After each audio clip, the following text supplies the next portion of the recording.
Buenos días, profe. Hola, buen día, ¿qué tal? ¿Cómo están? Bien, Me alegra.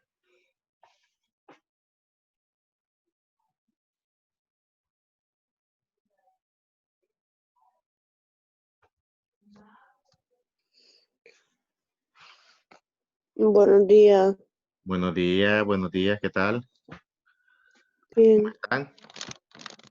bien. Me alegra que estén bien.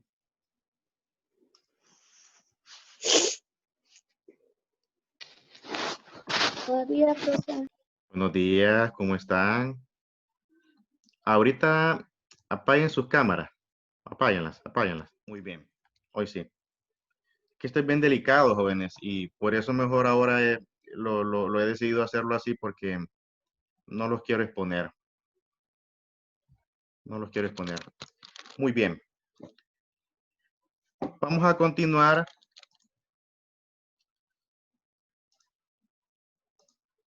donde nos habíamos quedado la vez pasada, ¿verdad? Pero antes de finalizar, porque en la clase de hoy vamos a finalizar ya, creo que ya con lo que son las periodizaciones, para en la próxima iniciar pues con otro contenido. Tenemos que ver, les había comentado que la periodización de la historia de Honduras nos hace falta, pero bueno, hoy espero que tengamos el chance y el tiempo. Antes de avanzar, solamente quería comentarles algo, jóvenes. Es relacionado con lo de las tareas. Si, por ejemplo, ustedes terminan la tarea antes, digamos que la rúbrica está, ahí tienen establecidas varias fechas. Y esas son las fechas en las que se deben de presentar lo que son las asignaciones. Ciencias sociales, no sé, aquí la tengo. Entonces, si por algún motivo, yo sé de que ustedes, pues, todos tienen esa característica que son responsables y que les gusta, pues, trabajar, pues, por adelantado. Sin embargo, pues, hay algunos que a veces mandan hasta trabajos que son de septiembre, cuando todavía no se han visto esos contenidos. Al principio yo les expliqué que las evaluaciones y las asignaciones van en la medida que nosotros avancemos con los contenidos, porque yo no quiero que ustedes hagan algo o desarrollen lo que es una evaluación cuando todavía no han visto o no tienen una noción de lo que es el contenido que contempla esa evaluación. La otra cuestión, a la hora de enviar las asignaciones, hay que asegurarse que se envíen en el día que dice. Por ejemplo, si está para el 13, no antes. ¿Por qué no antes? Porque si me lo envían antes, a mí se me hace difícil, porque yo ya designo el día en que voy a estar recopilando la información. Y ese día, pues yo, recuerden que no solamente recibo mensajes de lo que es un curso, recibo pues de muchos otros cursos. O sea, mi teléfono se... Entonces, puede de que de tantos mensajes, el caso, esa tarea suya puede de que yo lo abra y no lo contemple en el cuadro. Por eso es importante que le envíen o en el mero día. Si, por ejemplo, ustedes tienen algún percance, alguna emergencia y no lo pueden enviarlo el mero día, entonces ese día ustedes, profesor, fíjese de que hoy no le voy a poder enviar la tarea, deme tiempo de enviarla mañana o deme 2 días. No hay ningún problema, yo le voy a dar el tiempo, pero siempre y cuando me lo digan, pues. Entonces yo le doy el tiempo, no, perfecto. Yo ya sé que esa tarea la voy a recibirla 1 o 2 días después. Eduardo, su cámara, 1 o 2 días después. Entonces hay que tomar en cuenta lo otro que yo les había comentado, pues, y que había sido bastante enfático. Y es la manera en la que me van a enviar las asignaciones. Siempre, jóvenes, yo sé, puede que ustedes piensen de que quizás pues lo que están, las tareas pues sean sencillas, pero ¿saben por qué lo hice? Lo hice porque yo pues entiendo la situación que están pasando la mayoría. y de alguna manera pues no quiero ser irresponsable con agobiarlos con tanto trabajo. Por eso yo decidí pues enfocarme pues en actividades pues que fueran pues sencillas. Presencialmente, la naturaleza de mi clase, esas no son ese tipo de actividades. Es trabajo fuerte. Es trabajo fuerte. Pues, y por las circunstancias de ahorita, pues yo en ese aspecto yo soy consciente. Hay muchas familias que yo sé de que tienen problemas de internet, no los quiero exponer a que salgan afuera, a que porque tengan que imprimir o porque tengan que buscar o tengan que investigar, yo no quiero eso. Por eso todo lo diseñé para que cada quien lo haga tranquilo en su casa, sin necesidad de que tenga que andar buscando. Incluso por eso me tomé que todas las actividades son individuales. Profe, hay una tarea que no le entendí. Vamos a ver. Permítame colocar la rúbrica para que le expliquemos si no pude entender la tarea. Vamos a ver, dígame, Ania.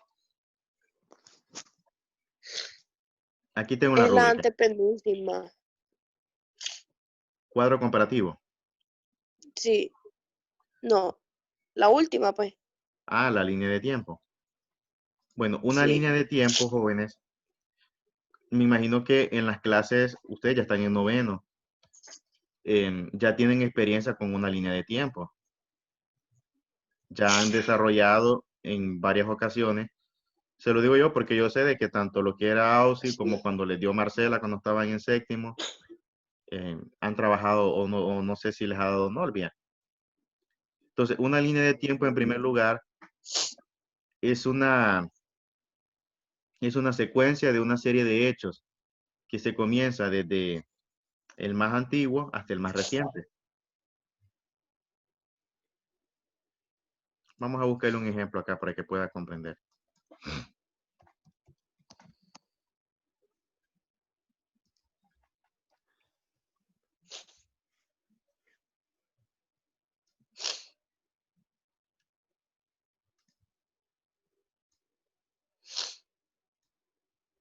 Bueno, Ania, observa la imagen que tengo Sí. vamos a usar, bueno, usemos esta mejor.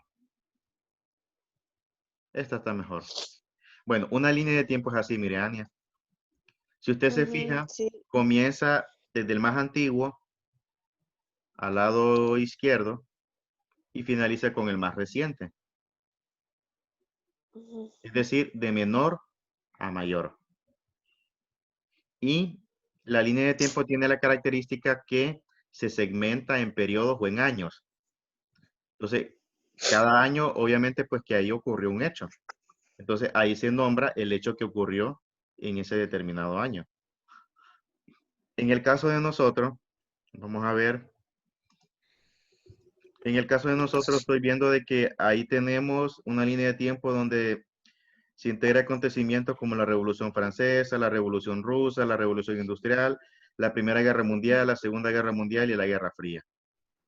Ahí si ustedes se fijan, va a tener que agregar los espacios de tiempo en los que se dieron cada uno de esos acontecimientos. Eso es en esencia, es sencilla. Y hay estudiantes pues que las decoran a su gusto. Usted puede decorarla a su gusto, o sea, ahí es la creatividad de cada quien. Pero en esencia, en eso se define lo que es una línea de tiempo. No sé si Sí. le aclaré su Sí, interrogante. sí, sí. ¿Segura? Gracias. Profe, Vamos a ver, Carla. Dígame, le escucho. que pide que yo le quería hacer una consulta. Vamos a ver, le escucho. Dígame. Mediante la situación actual que está pasando el país, ¿usted cree que podría como darnos una hora hablando de, o sea, educarnos de política general y qué es lo que está pasando en el país? Sí, podemos. Hay tiempo para todo. Hay tiempo para todo. Y podemos designar, no se preocupen, lo vamos a hacerlo. Recordemos que ahorita, gracias a Dios, pues, Em, una de las razones por las que yo decidí trabajar permanentemente con Zoom es por el hecho que, en primer lugar, pues facilita más por la naturaleza de la clase. Y por la otra cuestión de ustedes como estudiantes, pues. Se facilita en el sentido de que el que no pueda acceder, pues puede ver los videos. Ahí yo mandé los enlaces a los grupos de padres de familia del canal de YouTube. Están rotulados con fechas. Entonces, están en esa facilidad. Y el que todavía no puede verlos, pues se ponía de acuerdo conmigo para ver cómo diseñamos una estrategia. Ahora, en relación a lo que me consulta, pues podemos hacerlo. Lo vamos a hacer, no se preocupen. Vamos a ver la otra semana. Hoy, bueno, ahorita en esta semana son 5 horas semanales. Entonces, vamos a ver qué hora designamos de lo que es esta semana para poder hacerlo. Vamos a ver el Ok, es que sí horario. me interesa. Vamos a ver el horario. Tenemos, bueno, el miércoles tenemos noveno C y tenemos también lo que es el jueves. El miércoles creo que, si no me equivoco, bueno, es mañana, pero creo que con el miércoles va a ser por plataforma. Voy a asignarles el miércoles no vamos a estar por Zoom, es decir, mañana. Mañana no vamos a tener Zoom. Depende, porque si lo hacemos las primeras horas, pero no estoy seguro. Hoy en la tarde voy a verlo porque voy a ver si diseño una estrategia en relación a mañana. Pero ya el jueves sí. Esperemos el jueves hacerlo entonces. Es que miren, la situación que estamos viviendo hoy en día es una situación muy complicada. No es nuevo, porque a través de la historia, a lo largo de la historia, este tipo de hechos se han dado, lo que son las pandemias. Tenemos muchas pandemias que han ocurrido y que han sido más mortales todavía. La peste bubónica, la gripe española, la fiebre amarilla, o sea, que han generado pues un nivel de mortalidad pues mucho mayor. Sin embargo, este tipo de situaciones a nosotros nos hace reflexionar de lo vulnerable que todavía somos y cómo algo tan microscópico, tan pequeño, puede ser capaz de... Micrófono, la cámara, por favor. Puede ser capaz de generar tanto caos. Habrán explicaciones y habrán una infinidad de, de, de, de, de cuestiones que traten de explicar el origen de estas situaciones. Recordemos que vivimos en un mundo donde, en cierta manera, pues hay muchas cosas que están creadas y están definidas, pues, bajo lo que es una función. Hay un orden preestablecido, todo actúa, pues, en el marco de lo que es un sistema, y pues ese sistema se caracteriza porque tiene control de todo. Pero vamos a tener el chance para analizar eso, no se preocupe. Hay un libro que les voy a recomendar, es de Noam Chomsky. Voy a ver si logro, yo lo tengo, si logro sacar Noam Chomsky se le conoce como uno de los pensadores contemporáneos más importantes de nuestro tiempo. La interpretación de la realidad que él tiene, el libro se llama Hegemonía y Supervivencia. La interpretación de las cosas que él tiene es un hombre que tiene una lucidez excepcional. Lo mismo también como lo hacía Eduardo Galeano. A mí me gustaba la forma en la que definía las cosas Galeano.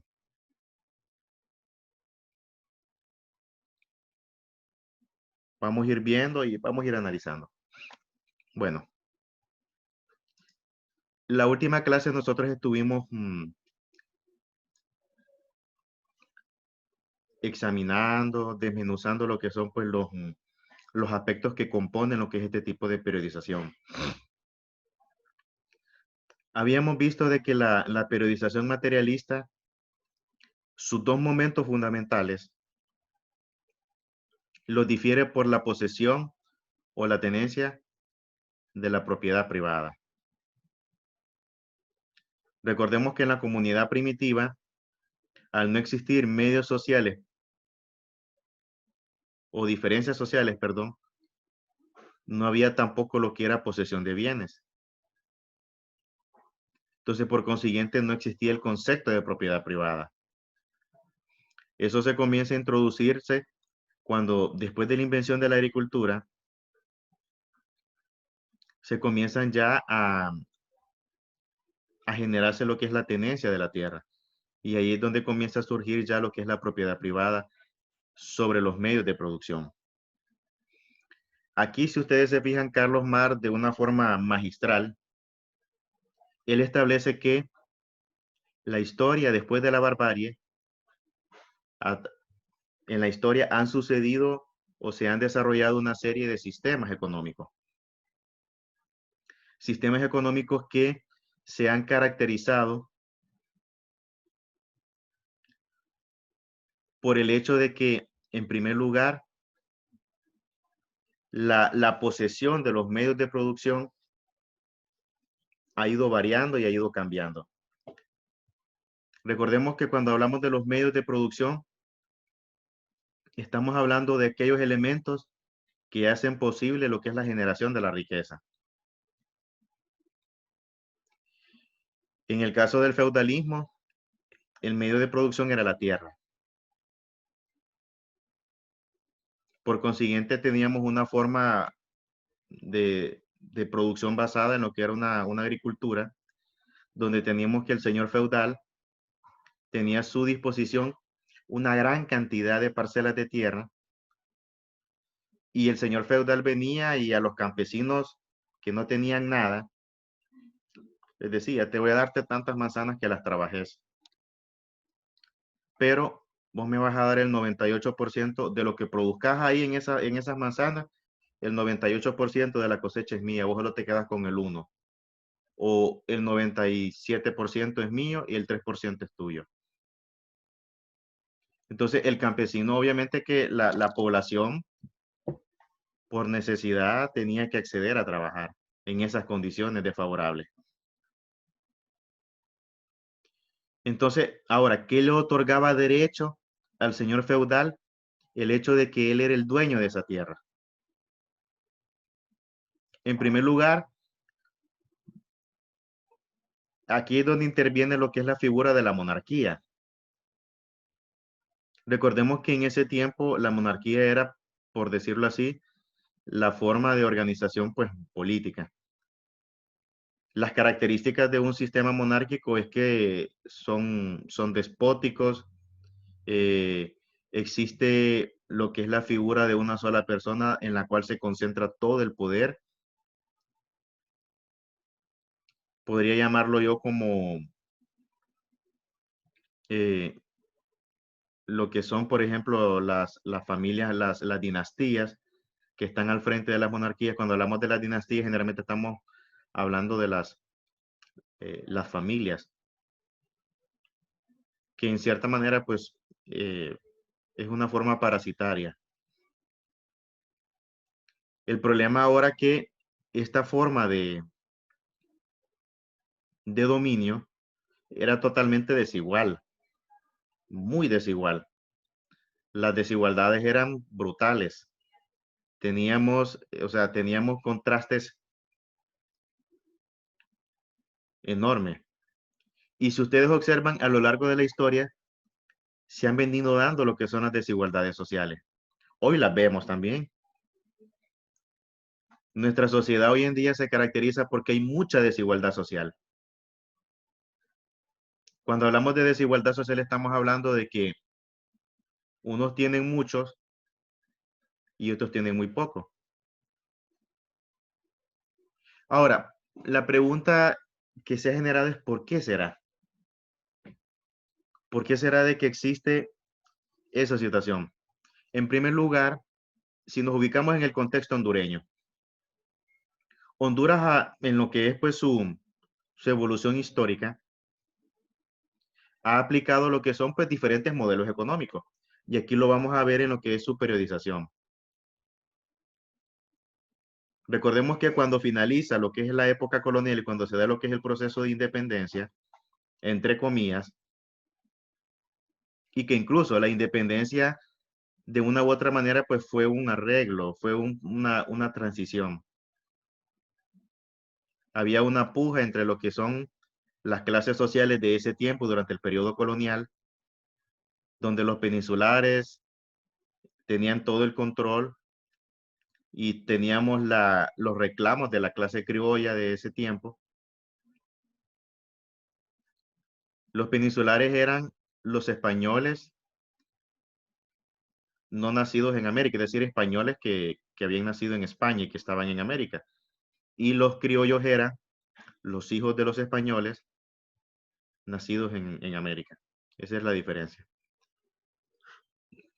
En ese tiempo, los que tenían mayor connotación, mayor poder de decisión eran los peninsulares. Los criollos tenían su nivel de participación, pero era inferior. Entonces, en Honduras se han aplicado varios modelos económicos. El primer intento fue cuando se dio lo que fue la reforma liberal. Prácticamente, pues la reforma liberal lo podemos determinar como lo que es la primera etapa en lo que es la modernización del Estado de Honduras. Y fue un intento en donde se buscaba desboronar lo que era todavía ese legado feudal que venía arrastrando el Estado de Honduras producto de lo que era la colonización. Era una economía primitiva y precaria. Y prácticamente la reforma liberal fue un intento por adentrar la economía a lo que es el liberalismo económico. Y si ustedes observan, cada modelo económico también ha respondido a las necesidades de su tiempo, porque cuando se da lo que es la segunda modernización de lo que es el Estado de Honduras, entre 1949 y 1982, se da lo que es el modelo de industrialización por sustitución de importaciones. Este modelo económico, en primer lugar, procuraba el desarrollo de lo que era la industria nacional, el desarrollo de una industria nacional que fuera autosuficiente y que de esa manera el país o la nación pues no tuviera que depender de productos. Pero el contexto en el que también se da ese modelo fue que también para ese tiempo era prácticamente una economía de posguerra. Se venía finalizando lo que es la Segunda Guerra Mundial. El mundo estaba devastado. Cuando se da el enfrentamiento entre lo que son los países aliados y lo que son los países del eje.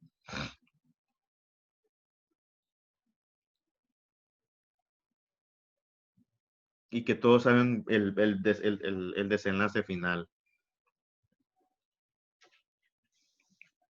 Entonces, como en ese tiempo todavía existía una anormalidad, el mercado internacional pues no tenía las condiciones para poder generar un comercio más fluido, no quedó otra alternativa que generar un modelo en donde cada país fuera autosuficiente sin necesidad de buscar afuera.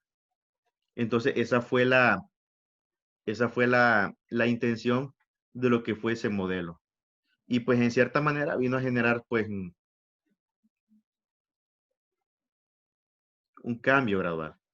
Pero el detalle es cuando se da lo que es, entre comillas, la tercera etapa. Aquí dejo entre comillas modernización, porque aquí es cuando se da lo que es el proceso de inicio con lo que es el modelo neoliberal. El modelo neoliberal se ha caracterizado porque ha sido, creo yo, de que un modelo bastante destructivo. En primer lugar, se caracteriza por la desregularización del Estado en el sentido de que el sector privado debe tener mayor predominancia en algunas funciones.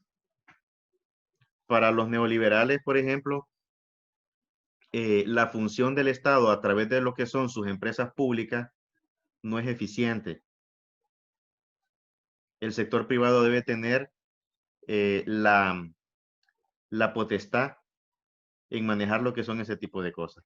Y bajo ese principio se comienzan a dar lo que son las privatizaciones de empresas públicas que antes eran del Estado, pero que cuando se privatizan, el Estado se desliga y el sector privado las maneja.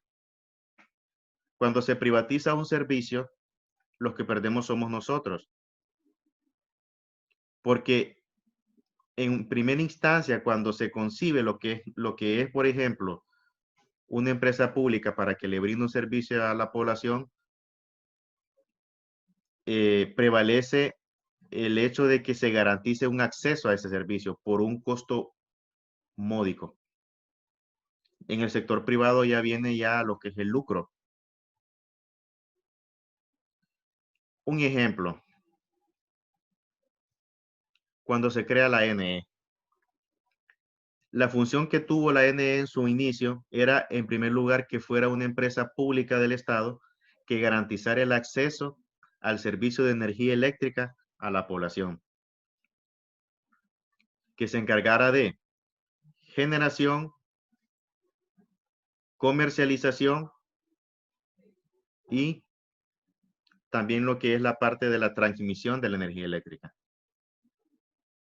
Entonces, la NE tenía esa función.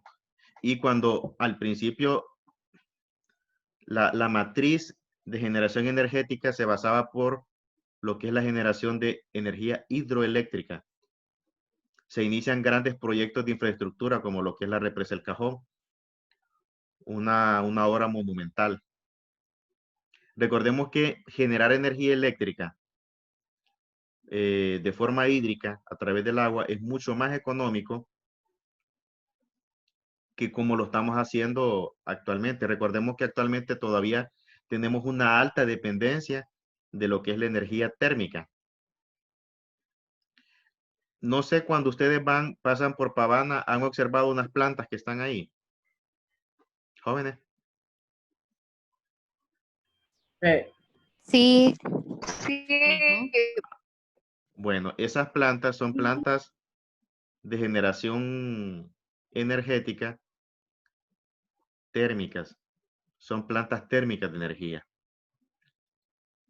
Esas plantas térmicas generan energía a base de búnker. Es un tipo de combustible. El búnker es un derivado del petróleo. Entonces, el búnker es un combustible, pues, que tiene su alto costo. El detalle es que cuando los precios del petróleo a nivel internacional suben, obviamente que sube el búnker. Recordemos que en el mundo hay bastante agitación política, hay muchos conflictos, hay guerras, hay inestabilidad en algunas regiones y generalmente pues las regiones que son productoras de petróleo tienen bastante volatilidad. Tenemos el proceso que está ocurriendo en Siria con la incursión que tuvo al principio lo que es el Estado Islámico. Recordemos que el Estado Islámico es una organización creada. No surge de la nada, no tiene lo que nos venden en los medios de comunicación de que el Estado Islámico tenía la intención de crear un califato y que creía y que tenía la intención de implantar la ley islámica en todo lo que es la parte de Oriente Medio. Y que, bueno, y se caracterizó por su brutalidad, que ustedes miraban todos los días esos videos donde decapitaban personas, las ejecuciones, algo muy sanguinario, pero la teatralidad de ese tipo de hechos tiene algo detrás, un trasfondo. Y es el hecho de que el Estado Islámico pues, fue una entidad creada con la intención de generar inestabilidad. Y específicamente el papel que cumplía Siria en esa región. Hay muchas formas de desestabilizar países, jóvenes. Hay muchas formas. con la intención de votar gobiernos para imponer gobiernos títeres que respondan a intereses externos. Poco a poco vamos a ir viendo eso también. Poco a poco lo vamos a ir viendo. Bueno, creo que es muy poco el tiempo. Ya se nos fue la hora ya prácticamente. Bueno, En 1 minuto 40 segundos se acaba, ¿no? sí. Necesitamos más tiempo para analizar más, más profundamente, pues porque igual parte del contenido lo tenemos que enlazar con hechos que suceden en el mundo. Es importante que entendamos lo que pasó. Bueno, en el caso de Siria, Siria es una situación bastante conflictiva donde prácticamente pues vemos la injerencia pues de dos bloques geopolíticos enormes, la intención de, en primer lugar, de Occidente encabezado por Estados Unidos y su política intervencionista en querer tener un dominio sobre los recursos. Siria también tiene petróleo. Hay una zona kurda. La kurda es una minoría étnica de Siria que por mucho tiempo ha sido incitada y asusada pues a querer pues desmembrarse de lo que es el territorio sirio para formar una región autónoma. Pero vamos a ir viendo quiénes están detrás de los kurdos en Siria, porque los campos petroleros están en las zonas kurdas. Y qué irónico de que esa es la zona que quiere independencia. Aquí, jóvenes, está la periodización de la historia. Con esto van a tener suficiente material para poder hacer la primera tarea. Recordemos que no habíamos abordado lo que era esta parte. Ya con eso ya tienen los 3 mapas conceptuales para poder pues presentarme la tarea en la fecha que establecen. Porque recordemos que yo les pido en la tarea